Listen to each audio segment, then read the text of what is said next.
Terima kasih semua listeners kami ucapkan untuk Anda yang masih bergabung dalam Smart Happiness pagi hari ini. Mungkin Anda juga pastinya sudah bergabung gitu ya. Langsung saja kita akan bacakan beberapa respon dan juga ucapan ya Pak Arfan ya. Pagi Ya. hari ini kita ke channel YouTube kita dulu dari Baju Anak Lengkap Samarinda hadir. Halo selamat pagi Samarinda. Dari Tangerang juga hadir ada Pak Suhendri yang juga ingin mengucapkan selamat ulang tahun untuk Ibu Leila, ibu dari Pak Arfan. Semoga sehat, panjang umur, bahagia, dan sejahtera. Amin. Terima kasih banyak Pak Swendri. Oke, selanjutnya ada dari Pak Erik Kayu 123 juga mengucapkan selamat pagi untuk Pak Arfan, selamat ulang tahun untuk Ibu Pak Arfan, sehat selalu, pasti bangga punya anak seperti Bapak. Wah, amin. Nah, kita lanjut lagi, ada sapaan dari Riau ya, dari Pekanbaru, dari Pak Alvin Pisa, selamat pagi. Ada Pak Kukus Drilo yang berkomentar lebih baik sehat mental daripada sakit gigi. Wah, saya juga setuju banget gitu ya. Oke, ini kita langsung bacakan lagi Pak Arfan. Oh, ini Silakan. ada sapaan juga dari Pontianak, ada Pak Alex Andaro, selamat pagi. Kita ke Medan dulu Pak Arfan. Ini kan kalau sekarang kan akhir-akhir ini lagi banyak kasus korupsi gitu ya. Ya. Kalau dari Pak Rusdi menanyakan koruptor itu mentalnya sehat atau sudah terganggu sebenarnya Pak Arfan? Ah, Silakan. baik, terima kasih banyak ya teman-teman semua ya. Tadi saya sebutkan beberapa nama ya, Pak Suhendri, Aha. Bu Erika, Pak Alvin, Pak Kuku, Pak Alex, Pak Rusdi dari seluruh Indonesia yang mengikuti acara ini ya. Terima kasih untuk komentar-komentar Anda, termasuk yang tadi mengucapkan selamat ulang tahun untuk ibu saya ya. Em, Nah, kalau koruptor itu termasuk sehat mental atau tidak? Nah, mari kita lihat ya, Mhm, mental yang sehat itu seperti apa. Jadi begini, Audrey, kalau dalam ilmu kedokteran, mhm. orang itu cuma didefinisikan menjadi dua kategori. Ya, Kalau kita tanya sama dokter nih ya, yes. nomor satu orang sakit, Mhm. nomor dua orang Sehat. sehat. Itu aja. Ya. Ada orang sakit, ada orang sehat. Itu kalau kita tanya sama dokter. Kalau dilihat dari sudut pandang kesehatan mental, orang itu bukan cuma dua, tapi tiga. Oke. Pertama adalah orang sakit, Mhm. yang kedua adalah orang yang tidak sakit, Oke. yang ketiga adalah orang sehat. Oke. Nah, jadi ada perbedaan antara orang yang tidak sakit dengan sehat, Ya. gitu. Jadi kalau orang sakit itu minus, kalau Mhm. orang tidak sakit itu No? nol. Oke. Kalau orang sehat itu plus. Nah, Yes. itu bedanya, gitu. Jadi Anda tidak sehat saja, Anda tidak sakit saja belum tentu Anda sehat, Yes. gitu. Nah, apa definisi dari orang yang sehat? Kita lihat definisi dari WHO. Hmm. Ya, teman-teman nanti boleh Google, boleh Anda Google gitu ya. Apa kata WHO mengenai yang namanya kesehatan mental atau mental health. Nah, menurut WHO, orang yang punya kesehatan mental itu, kalau melihat definisi WHO, itu ada 4 kategorinya. Pertama adalah orang yang menyadari potensinya, ya, Oke. kemampuannya, kompetensinya, dia menyadari dan bisa merealisasikan itu satu. Yang kedua adalah orang yang mampu mengatasi tekanan-tekanan hidup Oke. atau stres dalam hidup, mampu mengelola stres dalam hidup, mengatasi tekanan hidup. Itu nomor dua. Yang ketiga, bekerja produktif. Oke. Ya. Yang keempat, berkontribusi. Nah, itu definisi mental health-nya tuh harus seperti itu. Ya, menyadari potensi diri dan bisa merealisasikan. Yang Mhm. kedua, mampu mengatasi tekanan hidup, ya, mengelola stres. Yang ketiga, bekerja dengan produktif. Yang keempat, berkontribusi. Oke. Gitu. Nah, kalau koruptor berarti salahnya di mana? Nah, kita lihat dalam definisi tadi. Ya, dia bisa menyadari potensi dirinya enggak? Enggak berarti. Karena dia sebetulnya setiap manusia itu dianugerahi oleh Tuhan potensi diri yang luar biasa. Ya. Tapi dia tidak menyadari, apalagi merealisasikan itu. Gitu. Mampu mengatasi tekanan hidup? Saya nggak tahu. Bisa jadi eh, salah satu alasan orang korupsi itu kan karena tekanan hidup kan. Betul. Betul. Dan salah satu tekanan hidup itu sesungguhnya bukan ekonomi, Mhm. tapi gaya hidup. Gaya hidup. Betul. Ekonomi sih mapan gitu ya, tapi gaya Ya. hidup yang sulit dijaga ini ya. Ya, kemudian bekerja produktif ya. Orang yang koruptor apakah dia bekerja produktif? Enggak kan? ya dia malah menghasilkan sesuatu yang kontraproduktif malah. Oh, Kemudian berkontribusi, apakah orang yang korupsi itu berkontribusi? Bukan tidak. kan? Dia malah mengambil sesuatu, bukan memberi sesuatu. Berarti bertentangan dengan definisi ini. Mhm. Berarti orang yang koruptor itu harus ditelusuri apa yang ada di dalam kepalanya gitu. Yang akhirnya membuat dia melakukan korupsi.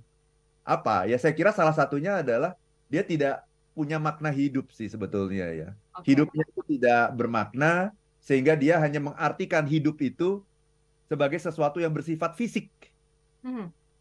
ya dan hanya mengejar kenikmatan, mengejar kesenangan, kepuasan sesaat itulah yang namanya hedonisme. Nah, Oke. itu.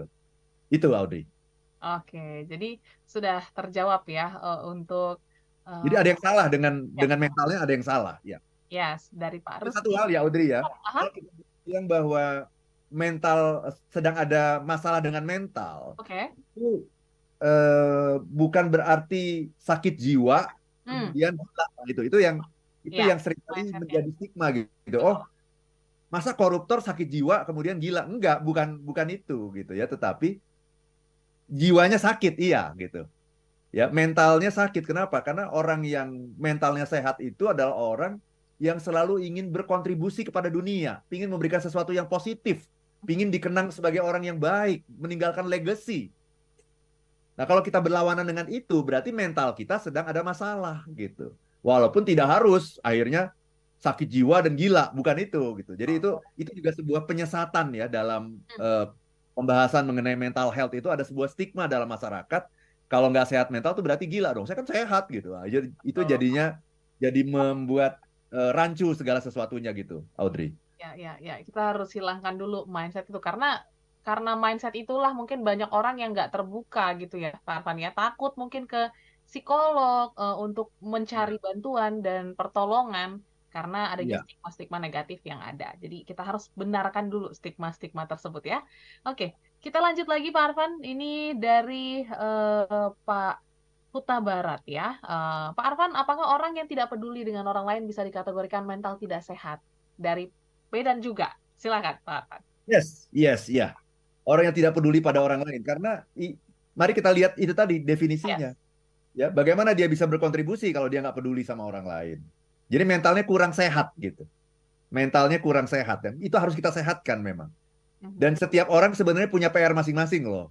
Oke, Jadi kalau saya mengatakan begini, pertanyaannya, apakah saya sebagai motivator happiness itu mentalnya sehat 100%?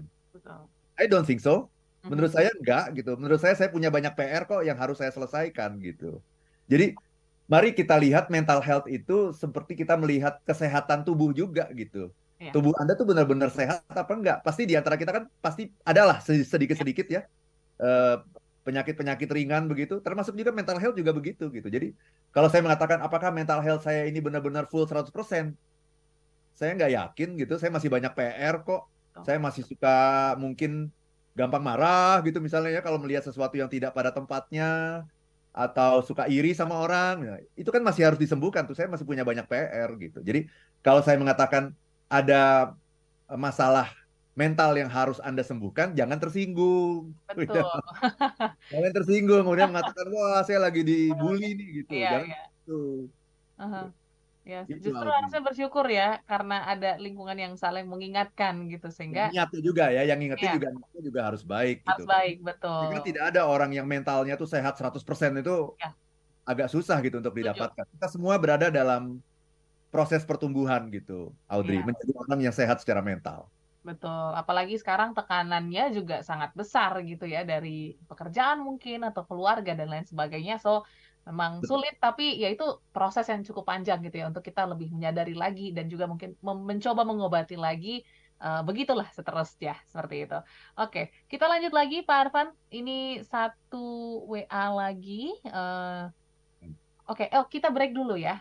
Nanti kita akan bahas setelah yang satu ini karena terlalu banyak nih. Aku jadi bingung untuk memilahnya. Tapi yang pasti, small listeners, kita akan break sejenak. Nanti kita akan sambung kembali dalam Smart Happiness. Tetaplah bersama kami untuk satu sesi terakhir.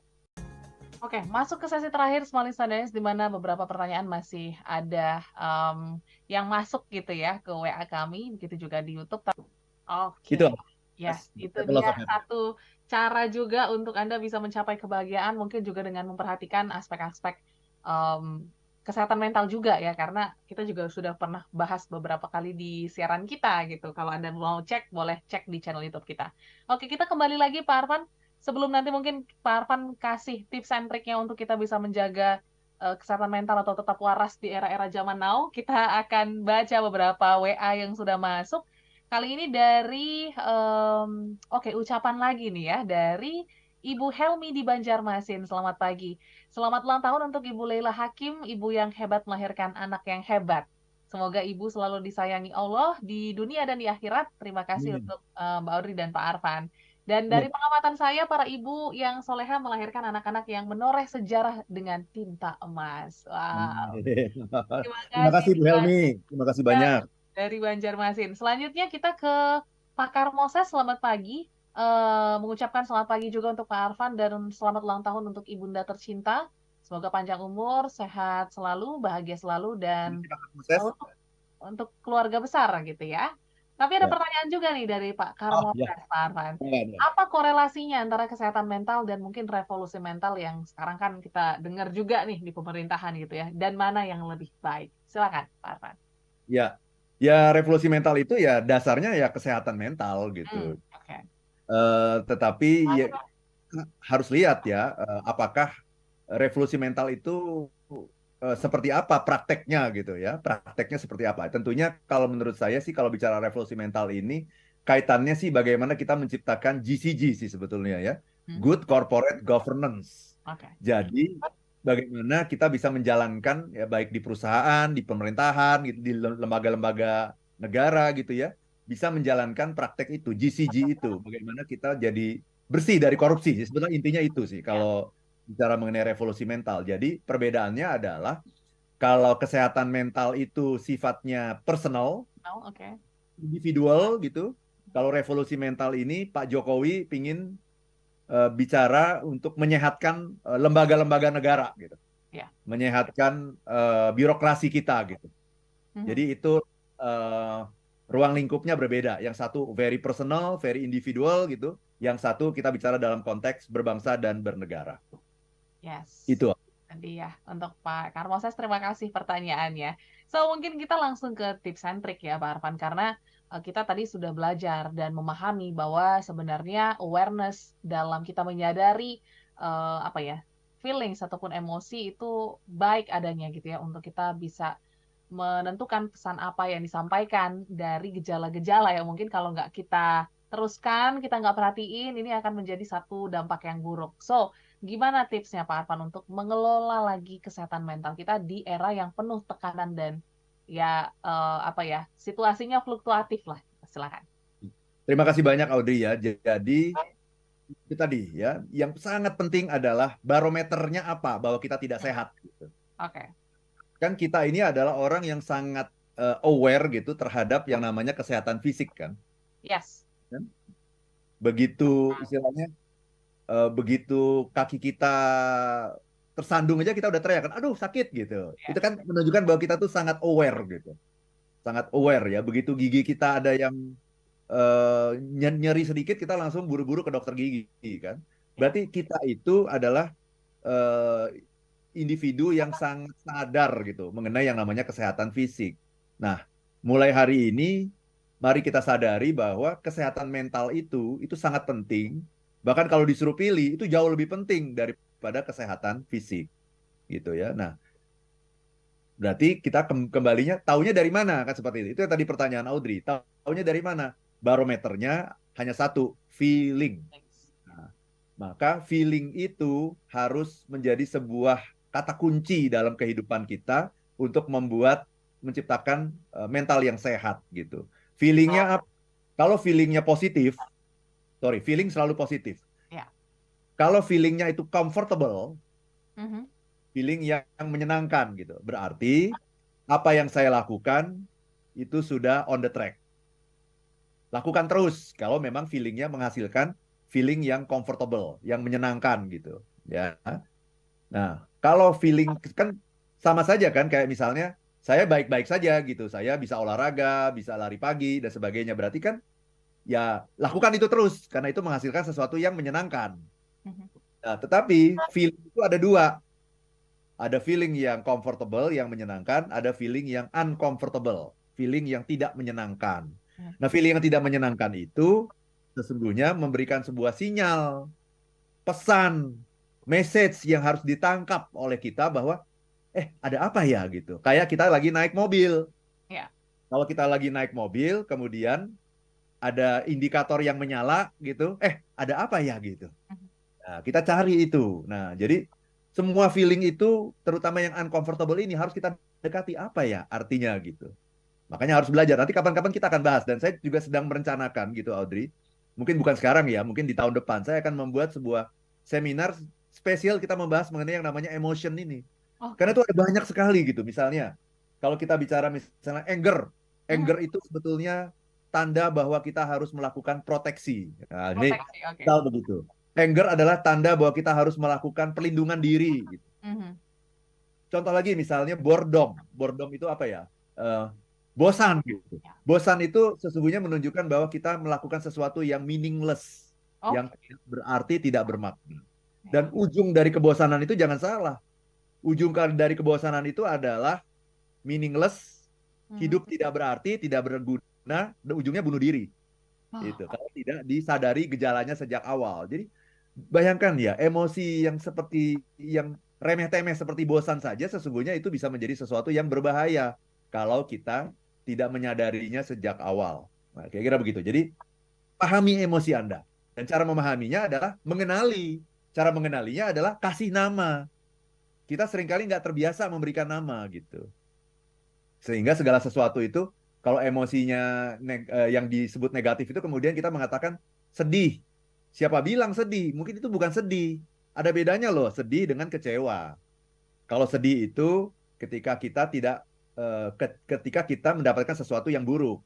Tapi kalau kecewa, ketika kita sudah berharap mendapatkan yang baik, mhm. ada sebuah ekspektasi tapi tidak tercapai. Beda lagi. Ya. Kalau iri beda lagi dengan jealous, beda lagi. Jadi beda semua. Nah, kita harus kasih nama dulu. Ya. Belajar memberikan nama kepada apapun yang kita hadapi. Tapi seringkali kalau misalnya saya nggak tahu ini namanya apa gitu. Mhm.